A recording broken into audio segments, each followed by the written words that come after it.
عین الحق سحر کی تقریر سماعت فرمائے، مائک تشریف لائے۔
رب اشرح لي صدري ويسر لي امري واحلل عقدة من لساني يفقهوا قولي. اللهم رب زدني علما، اللهم انفعني بما علمتني وعلمني ما ينفعني وزدني علما.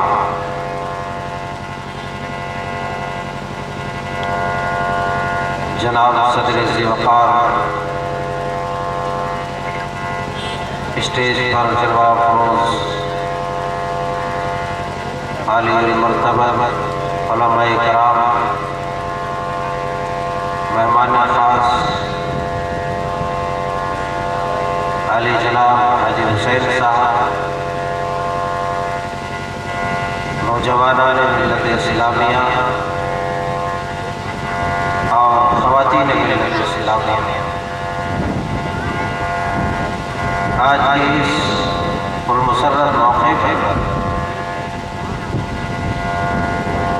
میرے ذمے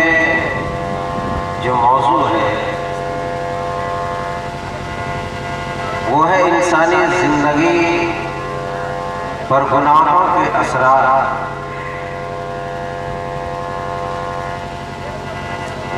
وقت کی قلت کی وجہ سے چند باتیں آپ کے گوش گزار کرنے کی کوشش کروں گا۔ اللہ پروردگار سے دعا ہے کہ مولا کریم ہمیں حق کے ساتھ بیان کرنے، اسی حق کے ساتھ ہم سب کو سننے اور کما حق کو عمل کرنے کی توفیق عطا فرما، آمین تقبل یا رب العالمین۔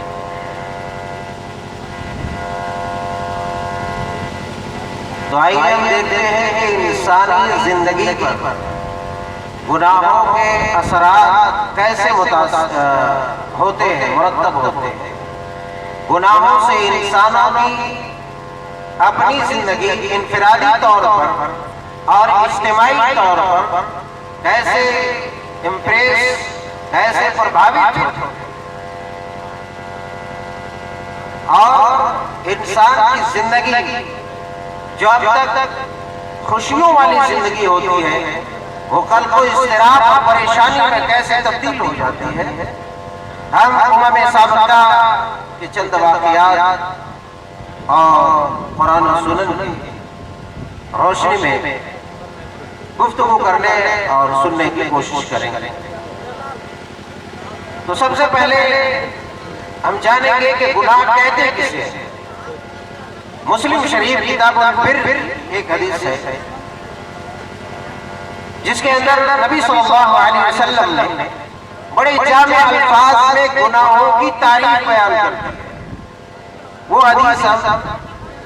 پہلے سنیں گے اور گناہ جاننے کے بعد آگے بات کریں گے انشاءاللہ تعالی۔ عن النواس بن سمعان رضي الله تعالى عنه قال سألت رسول الله صلى الله عليه وسلم عن البر والإثم قال البر حسن الخلق والإثم ما عاك في نفسك وكرهت أن يطلع عليه الناس. یہ مسلم شریف کتاب البر کے اندر حدیث پاک موجود ہے. تو آپ گناہوں کی تاریخ سنتے سنتے برائے کرم گناہ نہ کریں, خاموش دل جمعی کے ساتھ بیٹھے تاکہ جو بات کہی جائے اس سے ہم متاثر ہو, ہم پربھاوت ہو, ہماری زندگی, ہماری روح, ہمارے جسم و جان پربھاوت ہو, تب اس کا کوئی اثر یا اس کا کوئی فائدہ ہمیں نظر آ رہا ہے. حضرت نواس بن سمعان رضی اللہ تعالی عنہ بڑے معروف صحابی رسول ہے. بیان کرتے ہیں کہ میرے رسول اللہ صلی اللہ علیہ وسلم سے سوال, سألت رسول اللہ صلی اللہ علیہ وسلم عن البر, پہلے نیکی کے بارے میں سوال کہ اللہ کے رسول صلی اللہ علیہ وسلم نیکی کسے کہتے ہیں؟ آپ نے سیدھے سادے الفاظ میں نیکی کی ایک جامع تعریف بیان کرتے ہیں. البر حسن الخلق, نیکی کہتے ہیں اچھے اخلاق کو. نیکی حسن اخلاق کا نام ہے, گڈ کیریکٹر کا نام ہے, اچھے چرتر کا نام ہے. ایک انسان کی زندگی اگر اچھے اخلاق سے خالی اور عاری ہے تو ایسی صورت میں اس کی زندگی نیکیوں سے خالی ہے.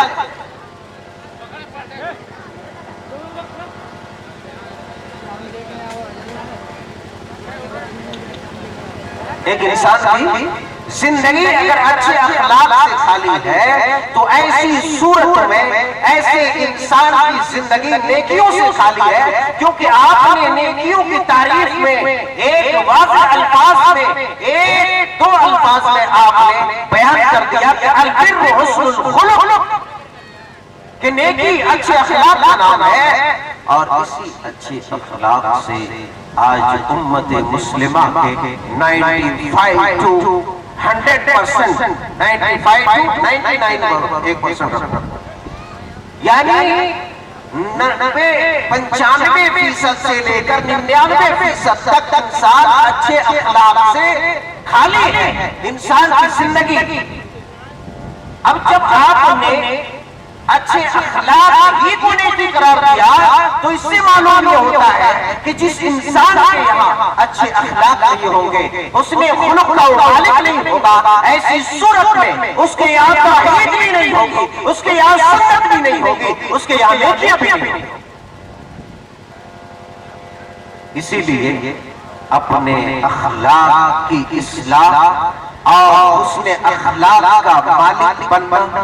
ایک مسلمان کے لیے ضروری ہے. اور جب تک انسان اس نے اخلاق کا مالک نہیں ہو جاتا تب تک وہ ایک کامل انسان اور کامل مومن ہو ہی نہیں سکتا.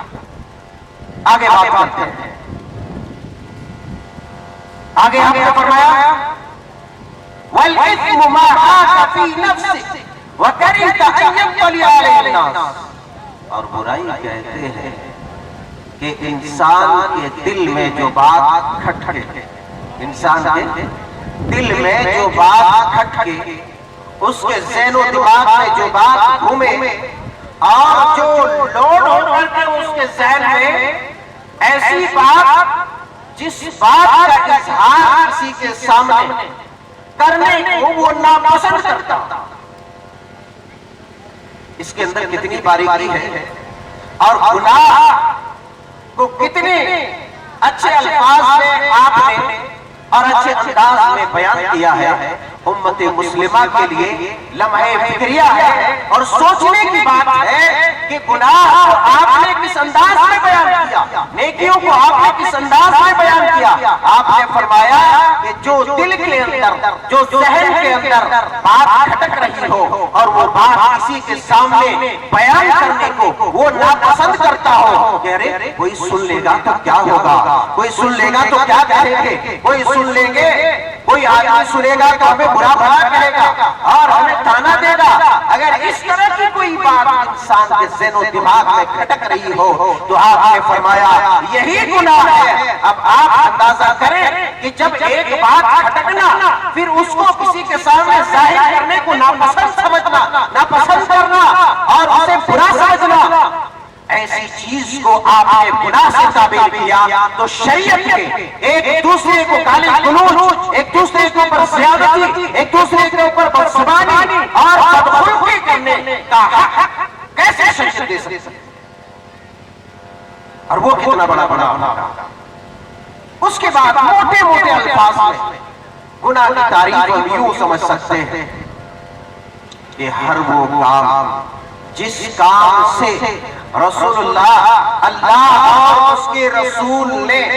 ہمیں روک دیا ہے، منع کر دیا ہے، ان کاموں کا کرنا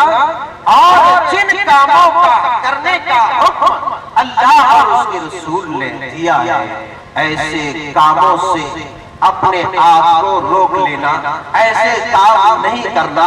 یہی گناہ ہے۔ جس کا حکم دیا وہ چھوڑ دینا اور جس کا حکم نہیں دیا، جن چیزوں سے روک دیا، منع کر دیا، ان چیزوں کا کرنا اسی کا نام گناہ ہے۔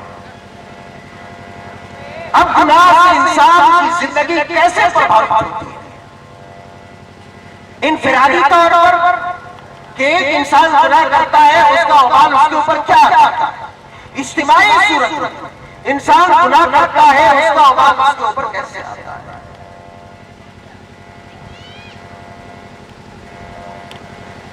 جب انسان انفرادی طور پر گناہ کرتا ہے تو اللہ تبارک و تعالی جہاں بہت ساری پریشانیوں میں اسے ڈالتا ہے، اور اسی لیے اللہ تبارک و تعالی نے کہا وَمَا أَصَابَكُم مِّن مُّصِيبَةٍ فَبِمَا كَسَبَتْ أَيْدِيكُمْ وَيَعْفُو عَن كَثِيرٍ، کہ انسان کے اوپر جو بھی مصیبتیں آتی ہیں یہ نعوذ باللہ اللہ ظالم نہیں ہے۔ جب انسان کو کوئی پریشانی لاحق ہوتی ہے، کوئی دکھ اور کوئی مصیبت میں انسان مبتلا ہو جاتا ہے تو واویلا مچانے لگتا ہے، شکوے شکایت اور گلے آلوچنا کرنے لگتا ہے، منہ کو بے لگام چھوڑ دیتا ہے اور زبان کیچوں کی طرح کچ کچ کچ چلتی رہتی ہے، اور شکوہ کرتے کرتے کرتے کرتے اللہ رسول تک کو انسان نہیں چھوڑتا ہے کہ کیا دیا اللہ نے ہمیں۔ تو انفرادی طور پر جب انسان گناہ کرتا ہے تو اللہ تبارک و تعالیٰ اس کی زندگی سے چین و سکون چھین لیتا ہے اور پھر اسے مصیبت میں مبتلا کر دیتا ہے، چھوٹی چھوٹی پریشانیاں دیتا ہے، اور اگر اللہ بہتوں کو تو معاف کر دیتا اللہ تبارک و تعالیٰ وَمَا أَصَابَكُم مِّن مُّصِيبَةٍ فَبِمَا كَسَبَتْ أَيْدِيكُمْ وَيَعْفُو عَن كَثِيرٍ، بہت سارے لوگوں کو معاف بھی کر دیتا ہے اور بہت ساری غلطیوں کو چھوڑ بھی دیتا ہے۔ اگر ساری غلطیوں کو اللہ تعالیٰ پکڑنے لگے تو پھر انسان سیکنڈ جی نہیں سکتا، اللہ کے غضب اور اس کے اطاعت کا شکار ہو جائے گا۔ لیکن یہ اللہ تعالیٰ رحمان ہے جس کے رحم اور جس کی مہربانی سے انسان غلطیاں کر کے گناہ کر کے بھی اس فضا میں صحیح سلامت ہے۔ تو مصیبتیں جو ہمارے اوپر آتی ہے وہ ہمارے ان ہاتھوں کے کرتوت کی وجہ سے، اور یہی وجہ اللہ تبارک و تعالی نے کہا ظَهَرَ الْفَسَادُ فِي الْبَرِّ وَالْبَحْرِ بِمَا كَسَبَتْ أَيْدِي النَّاسِ، کہ انسانوں کے کالے کرتوت کی وجہ سے، انسانوں کی بدعمالیوں کی وجہ سے، انسانوں کے برے کام اور گناہوں کی وجہ سے بحر و بر میں، خشکی میں، تری میں، سمندروں میں، فضا میں آج زمین کے اندر بھی آلودگی پیدا ہو گئی ہے، فضا خراب ہو گئی ہے، فضا میں آلودگی پیدا ہو گئی۔ ہمارے کالے کرتوت کی وجہ سے صرف انسان متاثر نہیں ہوا، ہماری روح متاثر نہیں ہوئی، ہمارے جسم و جان متاثر نہیں ہوئی، بلکہ یہ زمین، یہ مٹی بھی متاثر ہوئی ہے، یہ فضا بھی متاثر ہوئی ہے، یہ شجر حجر اور درخت بھی متاثر ہوئے ہیں۔ اللہ اکبر، کتنی بڑی بات ہے۔ تو انسان کی زندگی سے سکون و چین ختم ہو جاتا ہے۔ اسی طریقے سے انسان روزیوں سے محروم کر دیا جاتا ہے۔ اللہ کے پیارے حبیب علیہ السلام نے فرمایا ان الرجل لا يحرم الرزق من اجل ذنب يصيبه، کہ انسان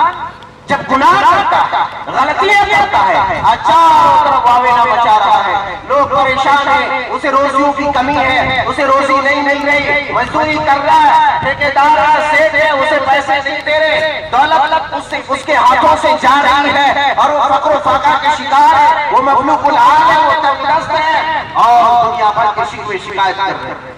وجہ کیا ہے؟ وجہ یہ ہے ان الرجل لا يهرب الرزق من اجل ذنب يصيبه، جو گناہ انسان نے کیا ہے اس گناہ کے عوض، اس گناہ کے بدلے اللہ تبارک و تعالیٰ نے اس کی روزیوں کو تنگ کر دیا ہے، اس کی روزیوں کو روک دیا ہے۔ اور جب اللہ کسی کی روزی کو روک لے، اللہ کسی کی زندگی سے سکون و چین کو ختم کر دے، اسے دنیا کی کوئی طاقت، اسے دنیا کی کوئی ہستی سکون و چین نہیں دے سکتا۔ یہی وجہ اللہ تبارک و تعالیٰ نے فرمایا وَمَنْ أَعْرَضَ عَنْ ذِكْرِي فَإِنَّ لَهُ مَعِيشَةً ضَنْكًا وَنَحْشُرُهُ يَوْمَ الْقِيَامَةِ أَعْمَى۔ اللہ کے ذکر سے جب اعراض کرو گے، اللہ کی عبادت سے جب منہ موڑو گے، اللہ کے درباروں کو جب خالی کرو گے، اللہ کی مسجدوں سے تم منہ پھیرو گے، ایسی صورت میں جب رب کے ذکر سے رکابی کرو گے، تمہاری روزیاں تنگ کر دی جائے گی، تم